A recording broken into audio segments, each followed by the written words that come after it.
주께서 주신 모든 시간 헛된 것 없네. 그 어느 것도 주의 뜻 알기 어려워도 이유 있음을 알기 원해. 나의 모든 걸음이 주님 안에 있기에 주의 이야기 되네. 내 안의 한계를 넘어 일하시는 주, 크신 주의 은혜 내 삶을 이끄시네. 인생의 처음과 끝을 주가 나시니 모든 삶 주님께 맡기네.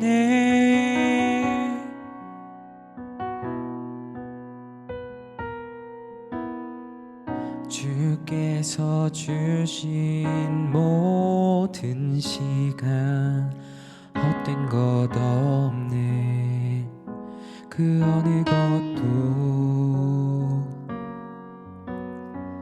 주의 뜻 알기 어려워도 이유 있음을 알기 원해. 나의 모든 걸음이 주님 안에 있기에 주의 이야기 되네. 내 안의 한계를 넘어 일하시는 주, 크신 주의 은혜 내 삶을 이끄시네. 인생의 처음과 끝을 주가 나시니 모든 삶 주님께 맡기네. 내 안의 한계를 넘어 일하시는 주, 크신 주의 은혜 내 삶을 이끄시네. 인생의 처음과 끝을 주가 나시니 모든 삶 주님께 맡기네. 모든 삶 주님께 맡기네. 모든 삶 주님께 맡기네.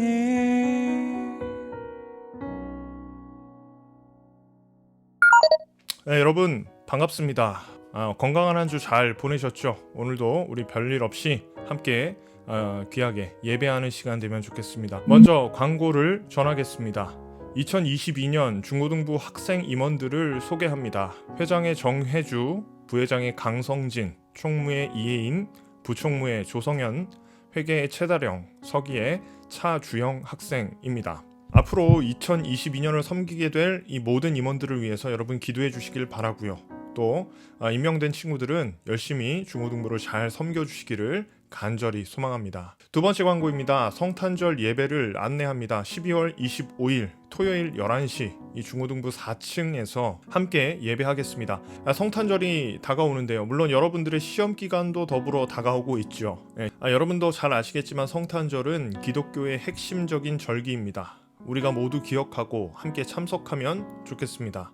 세 번째 광고입니다. 12월 마지막 주에는 온라인과 오프라인 동시에 진행하는 예배로 드리겠습니다. 다음 주 예배가 되겠죠. 2021년의 마지막 예배가 되겠네요. 사실 마지막 예배라고 해서 더 특별할 것은 없지만 그래도 한 해를 모두 마무리하면서 드리는 예배입니다. 특별히 중고등부는 늘 온라인 예배를 녹화 방송으로 진행했는데 다음 주에는 실시간 예배로 진행하도록 하겠습니다. 그래서 여러분 온라인, 오프라인 어디서나 늦지 말고 잘 참석하시기를 간절히 소망합니다. 마지막 광고입니다. 12월 생일자 축복합니다. 원은경 집사님 그리고 장주혜 학생, 서승기 학생 생일 선물은 기프티콘으로 발송하도록 하겠습니다. 자, 이제 함께 말씀을 나누도록 하겠습니다.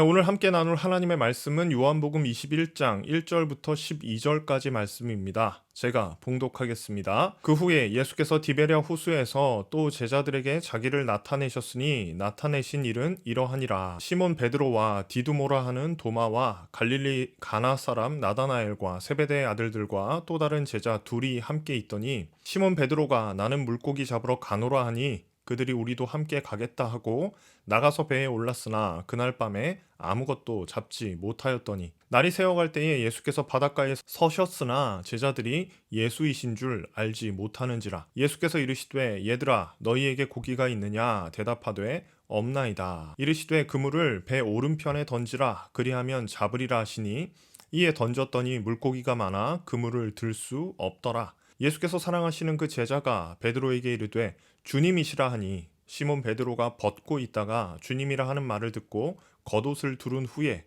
바다로 뛰어내리더라. 다른 제자들은 육지에서 거리가 불과 한 50칸쯤 되므로 작은 배를 타고 물고기 든 그물을 끌고 와서 육지에 올라보니 숯불이 있는데 그 위에 생선이 놓였고 떡도 있더라. 예수께서 이르시되 지금 잡은 생선을 좀 가져오라 하시니 시몬 베드로가 올라가서 그물을 육지에 끌어올리니 가득히 찬 큰 물고기가 153마리라. 이같이 많으나 그물이 찢어지지 아니하였더라. 예수께서 이르시되 와서 조반을 먹으라 하시니 제자들이 주님이신 줄 아는 고로 당신이 누구냐 감히 묻는 자가 없더라. 아멘. 여러분 한 주간도 수고 많았죠. 요즘 연말인데 시험 기간이기도 하고 또 코로나 때문에 여러모로 힘겨운 생활을 하고 있으리라 짐작합니다. 어쨌든 한 주간 살아내느라고 고생 많았습니다. 수고했어요. 스마트폰이 발명된 이후에 우리의 삶은 정말 급속도로 빨라지고 있습니다. 이 빨라지면 빠르게 더 많은 일을 처리할 수 있을 것 같고 그래서 우리에게 여가 시간이 늘어날 것만 같은데 이상하게 우리는 더 바쁜 시대를 살아가고 있는 것 같아요. 주 5일 근무 시간이 도입되면 교회에서 모이기가 더 수월할 것 같았는데 이상하게도 더 바빠진 것 같은 시대를 살아가는 중입니다. 지금 중고등부 여러분들도 그 어느 시절보다 꽤나 바쁘게 살아가는 세대임은 분명하지요. 이런 상황에서 한 가지는 도전하고 싶습니다. 여러분, 너무 바빠서 포기해야 할 것들이 우리 인생에 생겨나게 되는데 중고등부 예배, 이거 가장 쉽게 또 가장 빠르게 포기할 수 있는 것이 되지 않기를 바랍니다. 여러분들의 시험 기간을 묵상하는 가운데 얻게 된 하나의 메시지였어요. 여러분 인생에서 가장 크게 실패를 경험한 일이 있습니까? 우리가 12월 한 달 동안 베드로에 대해서 함께 나누고 있는데요. 오늘 역시 주인공은 이 베드로라고 하는 인물입니다. 가장 먼저 베드로라는 인물을 소개하며 나누었던 내용이 바로 이 수제자 베드로였죠. 헬라어의 어순 설명하면서 이야기를 했었는데 기억나십니까? 오늘 본문 읽다 보면 진짜 베드로는 모든 제자들 중에서 열정이 가득한 사람이라는 것이 잘 드러납니다.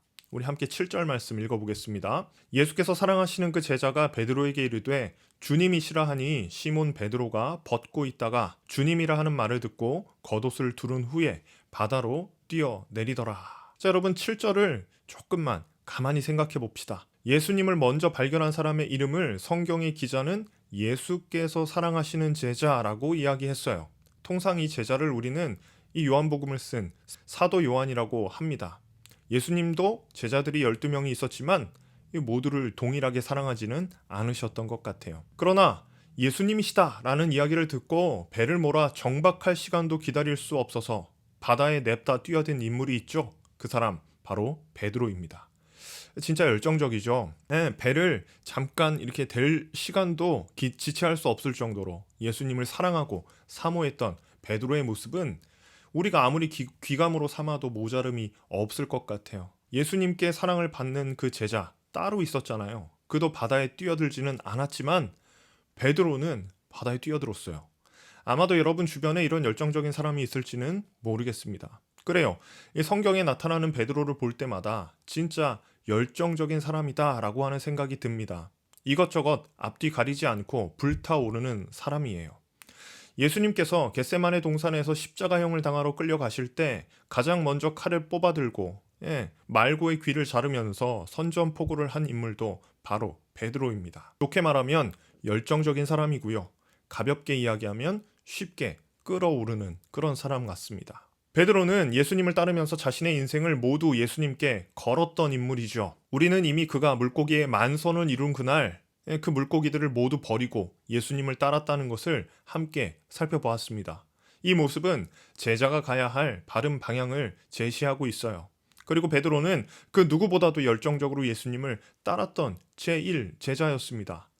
그런데 한번 생각해 보세요. 자신의 모든 것이었던 예수님이 십자가에서 아주 초라한 모습으로 죽었습니다. 그가 평생을 모든 것을 걸고 쫓았던 그 유일한 희망이 십자가에서 사라진 거예요. 얼마나 암담했을까요? 진리라고 믿었던 예수님께서 죽으셨다는 사실은 모든 제자들을 시리에 빠뜨릴 수 있을 정도로 매우 큰 실패감을 주었을 겁니다. 여러분들도 아시겠지만 열정이 과할수록 패배감은 짙어지죠. 베드로는 그가 따르던 예수님의 죽음으로 말미암아 이제 다시 어부의 생활로 돌아가게 됩니다. 그런데 3절은 이렇게 표현되고 있어요. 함께 읽어보죠. 시몬 베드로가 나는 물고기 잡으러 가노라 하니 그들이 우리도 함께 가겠다 하고 나가서 배에 올랐으나 그날 밤에 아무것도 잡지 못하였더니 나는 물고기 잡으러 가노라 하니 그들이 우리도 함께 가겠다 하면서 배에 올랐습니다. 여기서도 베드로의 리더십이 잘 드러나고 있죠.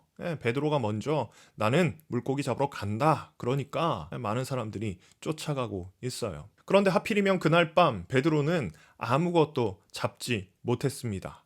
물고기를 잡는 것에 실패한 이 장면, 베드로에게 어떤 느낌이었을까요? 아마도 예수님을 따르다 실패한 나의 모습과 어부로서도 실패한 나의 모습이 겹쳐지면서 매우 초라한 자신을 발견하게 되었을 겁니다. 베드로는 예수님의 제자로서도 실패했고 이제 다시 어부로 돌아가고 싶었는데 바로 그 밤 그는 어부로서도 실패한 인생을 살아가게 된 거예요. 여러분 진짜 되는 일이 하나도 없는 거죠. 이렇게 실패한 베드로의 삶에 누군가의 목소리가 들리기 시작했어요.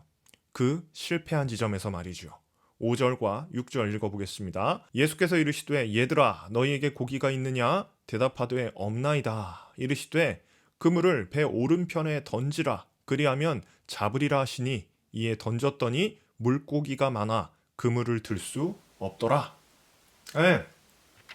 자, 여러분 지금 이 말하는 사람이 누구인지 이 어부들은 알지 못하고 있어요. 물론 우리는 알죠. 그런데 베드로는 이런 비슷한 사건을 이미 경험한 일이 있잖아요. 우리가 이미 함께 나누었던 본문이에요. 베드로를 처음 부르실 때 예수님은 이와 같은 방식으로 베드로를 부르셨죠. 누가복음으로 함께 가볼까요? 누가복음 5장 4절과 5절입니다.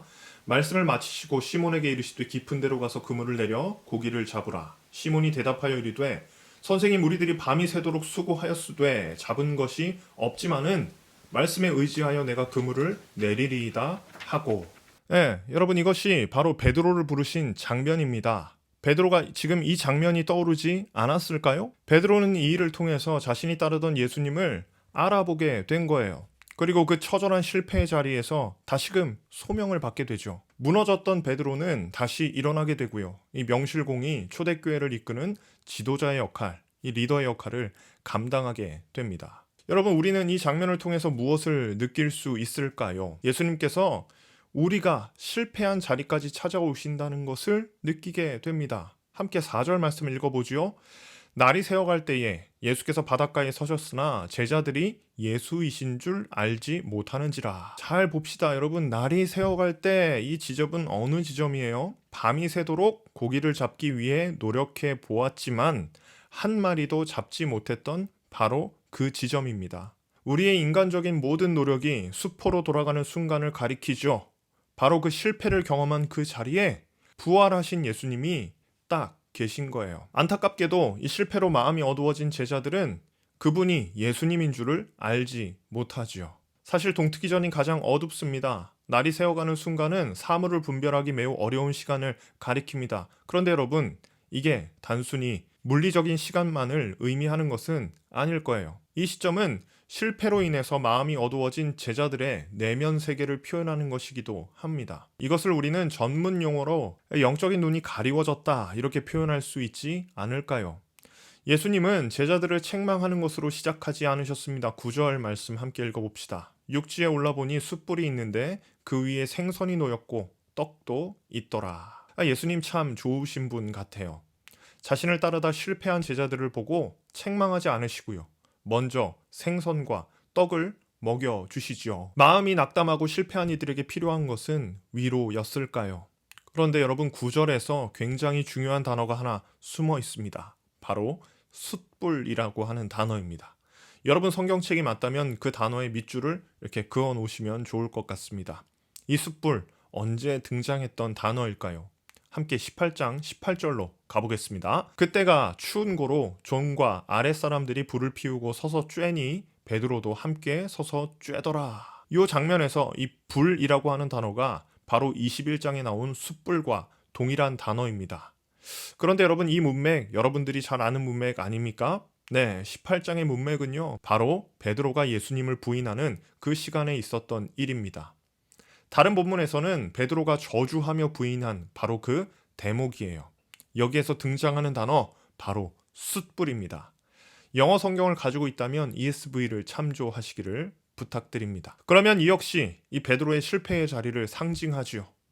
어부로서도 제자로서도 완전히 실패해버린 쓸모없는 사람이었던 베드로에게, 아니 여기에 모인 모든 배반자들에게 예수님은 그들을 포기하지 않으시고 찾아오시는 거예요. 모두가 주를 버렸지만 예수님께서는 다시 찾아오셔서 그들을 일으키시고 다시 삶의 이유를 부여하고 있는 겁니다. 우리는 이것을 사명을 부여한다고 말할 수 있습니다. 여러분 생각해 보십시오. 이 땅에서의 법칙과 많이 다르지 않습니까? 세상의 법칙 가운데 실패가 의미하는 것은 무엇일까요? 죽음 아니에요? 왜 시험을 망치면 우리는 그토록 낭망하게 될까요? 세상의 법칙을 너무 잘 알기 때문이죠. 남들보다 뒤처지고 남들보다 뒤서면 내 인생은 끝나는 것만 같은 그런 느낌이 들기 때문입니다.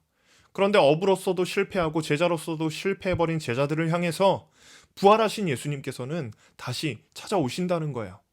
부활하신 예수님, 여러분 부활하셨다는 것은 무엇을 의미합니까? 죽음이 끝이 아니야. 인간적으로 보자면 예수님의 죽음은 그의 사명에 대한 실패를 의미하는 것처럼 보이잖아요. 그런데 하나님께서 그를 일으키셨다는 거예요. 그리고 이 땅에서의 실패가 끝이 아니라는 사실을 예수님을 통해서 먼저 보여주신 것은 아닐까요? 심지어 제자들은 부활하신 예수님을 알아보지도 못하는데 그의 사랑은 끝이 없어서 이 제자들을 향하고 있는 겁니다. 바로 그 사랑이 저와 여러분들을 향한 예수님의 사랑입니다. 사랑하는 중고등부 여러분, 지금 여러분은 어떤 자리에 있습니까? 혹시 처절한 이 실패의 자리 가운데 홀로 있다고 느껴지지는 않습니까? 시험 공부도 잘 안 되고 친구들과의 관계도 틀어지고 인생의 목표도 잘 모르겠고 혹은 차마 말할 수 없는 아픔들과 낭망할 거리들이 여러분들 안에 있는 것은 아닙니까? 심지어 베드로처럼 우리의 신앙조차 엉망진창이 되어버린 것은 아닙니까? 코로나를 핑계로 계속해서 숨어있는 우리의 마음 말입니다. 우리는 어디에서 소망을 얻을 수 있을까요? 만약 누구에게도 시원하게 말할 수 없는 아픔과 낭망 속에서 여러분들이 지금 헤매이고 있다면 그 나의 실패에 눈을 돌리지 마시고요. 여러분을 다시 일으키실 예수님을 바라보십시오. 할렐루야. 부활하신 예수님은 망가진 여러분들을 다시 세우실 수 있는 유일한 분이세요. 제가 여기에서 설교를 하고 있죠. 중요한 건 제가 여러분들을 세워가는 게 아니에요. 제가 말씀을 전하고 있지만 이 말씀이 여러분들을 세워가는 게 아닙니다. 이 말씀을 통해서 일하실 예수님께서 실존하시는 그 예수님이 여러분들을 세워가는 거예요. 눈에 보이지 않지만 지금도 여러분들을 세워가시는 예수님의 모습을 여러분들은 봐야 됩니다. 이것이 우리가 실패의 자리에서 기억해야 할 본질이에요. 아마 예전에 제가 한번 인용했던 것 같아요. A.W. 토저 목사님께서 쓴 책인 나는 진짜인가 가짜인가, 어딘가에서 인용을 한 것 같은데 정확하게 기억이 안 납니다. 한 가지만 인용하고 말씀을 마치려고 합니다. 우리는 흔히 시간은 약이다 라고 이야기하죠. 그것이 인간이 할 수 있는 어쩌면 최고의 위로인지도 모릅니다. 그런데 토저 목사님은 이 책에서 이렇게 이야기하고 있어요. 그러나 실상을 말하자면 공간이 사람을 거룩하게 만들 힘을 갖고 있지 않듯이 시간도 그렇게 할 능력을 갖고 있지 않다. 실로 시간은 우리가 변화를 설명하기 위해서 만들어낸 허구에 불과하다. 그러면 무엇이 사람을 거룩하게 만들까요? 토조 목사님은 그 답을 이렇게 이야기합니다. 시간이 아니라 하나님이 그 변화를 이루신 것이다. 저는 이 대목을 인용할 때마다 참 마음이 울려옵니다. 여러분, 이 세상에서 무엇이 무너져버린 당신을 세울 수 있겠습니까? 무엇이 실패한 여러분들을 다시 일으켜 세울 수 있겠어요? 시간이에요? 아니면 교회라는 거룩한 공간이겠습니까? 아닙니다. 천만에요. 죽음의 권세를 이기고 부활하신 예수님만이 진정으로 당신을 끝까지 일으키실 수 있는 거예요. 생각해 보십시오. 어떤 존재도 그 처절한 실패의 자리까지 당신을 찾아오지는 않을 겁니다. 그러나 예수님은 끝까지 당신을 책임지고 사랑으로 품어주실 겁니다.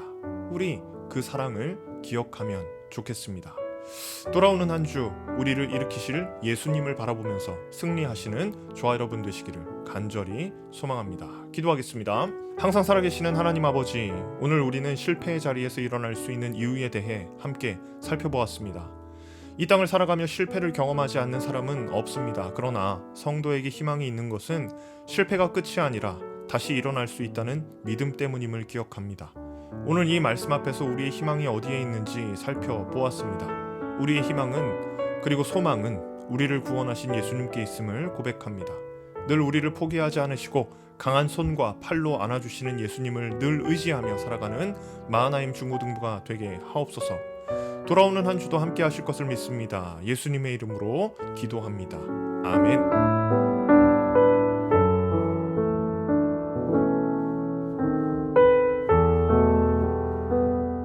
네, 여러분, 다음 주 예배 광고를 한 번 더 전해야겠습니다. 다음 주 예배는 마지막 예배고요. 꼭 2021년의 마지막 예배를 우리가 특별하다 말할 수는 없겠지만 함께 대면해서 예배할 수 있으면 그 어느 것보다도 참 좋은 시간이 될 것 같다는 생각이 들어요. 여러분 꼭 함께 예배하면 좋겠고요. 만약에 함께 하지 못한다면 줌으로 실시간 예배에 꼭 참석하시기를 간절히 축복합니다. 한 주간도 건강하시고요. 또 미세먼지도 많고 건강에는 좀 위험이 되는 그런 시기를 지나고 있지만 우리 방역수칙 잘 지키면서 또 한 주 잘 지내봅시다. 다음 주에 만나요. 빠염.